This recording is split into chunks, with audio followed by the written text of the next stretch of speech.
guys, my name is Madam Dami. Masama ang pakiramdam pero kailangan rumakit. May tawag si boss. Siguro maglalaba tsaka maglilinis ng kwarto. So yun, flex ko lang po sa inyo. Tatawid tayo. Yan, walang tao sa kalsada. Pero maingay ang school. Siguro resist nila. Ay. So malapit na tayo sa bahay ni boss.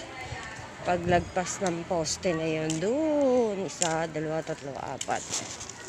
Ang 4 na poste. So ang ganda ng araw.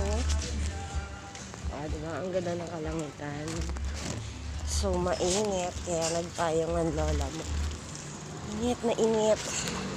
So yun, nandito na tayo sa bahay ni boss. Mamas ko po! So yun guys, nandito na ako sa bahay ni boss. Ayan, maglalaba nga. I told you, liligpitin daw yan. So konti lang naman yung lalaban. Lilinis ang kwarto. So yun lang po. Take ko kayo mamaya. Bye!